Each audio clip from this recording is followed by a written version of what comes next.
I set up the Lest We Forget World War II Museum in the Music City Mall in Vista Ridge in order to be able to display the items that the men gave to me or sold to me and tell their stories.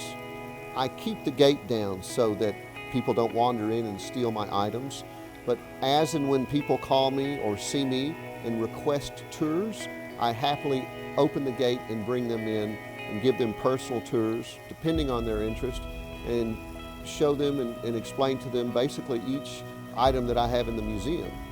Some days no one calls, some days I give 4 or 5 tours. I began the museum by default out of necessity, I guess you could say, in the Valley View Mall. A friend of mine had an artist space there, so I saw that I could rent a space very inexpensively. I had a lot of boxes. I had all this stuff boxed up in my house and in a 3rd bedroom. I took the items to the mall and began to unpack them. It was like Christmas because I had many, many boxes and I hadn't opened in a long time. So as I did it, I realized I could make all these complete uniforms because boots and tunics from here, there, and in whichever box went together. I started to cobble together these uniforms on mannequins, and before I knew it, I had a small army.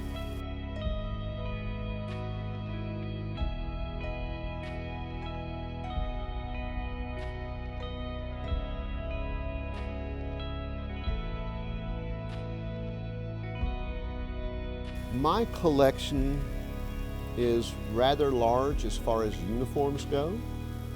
I have 75 mannequins in here, fully dressed, and I have uniforms for probably another 50 or 60 at least. I have many helmets and accoutrements, etc. Some things that I don't like to display because I don't want them stolen. I have a lot of stuff that I got from the veterans. All my life, I sought out the veterans.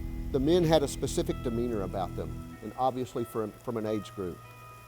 So when I would go to their house to listen to their stories, to understand the history, to understand why my father had such a hard time with the war, I began to collect their items.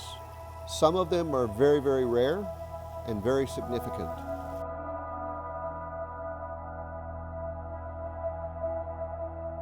My interest in World War II began as a very small child because of my father. He was the first draft pick out of Fort Worth in 1940 in the Texas 36th Infantry Division. This is what he looked like before they sent him to Africa. They called him Happy Jack. He was 6'4" and 240. He was a tech sergeant, 3 up and 2 down, when he hit the beach at Salerno, a squad leader, a Tommy gunner. This is my father after 9 months of combat. These pictures are approximately a year and a half apart. You can see what the war has done to my father.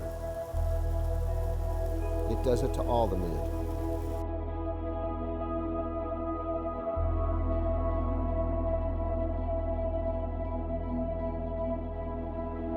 I have spoken to so many veterans, American and German, to try and understand how we could fight each other the way we did, to ask the Germans why they did what they did.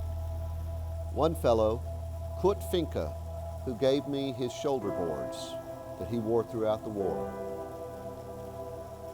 He told me that after a couple of weeks of fighting in Russia, once it started to get hard, one of the men in his outfit mentioned to the other guys, they were enlisted men, "This is crazy. Napoleon couldn't beat Russia. Why does Hitler think that he can beat Russia?" One of the men in the outfit thinked him out to the officers. The officers pulled him out of the group, court-martialed him that night, made the entire company come to attention at 5 a.m. in the morning. They stood that man up against a tree and shot him for undermining the fighting morale of the soldiers. Kurt Finke told me at that point it was better to take your chances fighting the Russians than it was to go against the Nazi officers. As in any war, you don't get to pick your battles. These men were drafted. If you didn't know that the man was a German, you couldn't tell. He looks just like us, acts just like us.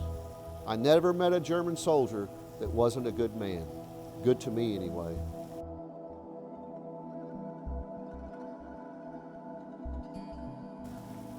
What I have realized after interviewing 150, 200 people, American and German, what I now realize as a 57-year-old man, if these men were born 20 years later, they would have drank beer with each other. They would have drank coffee. They would have played ball. They would have hunted or fished. They fought each other because they were ordered to fight each other. If that guy's shooting at you, you're going to shoot back. There's many people that come by that don't know much about the war at all. I give them tours and tell them the men's names. Most of these men, their uniforms I got from them. I know their stories. I hope that my efforts will help keep alive the memories of these men. If we don't think about them, if we don't talk about them, their sacrifices are in vain.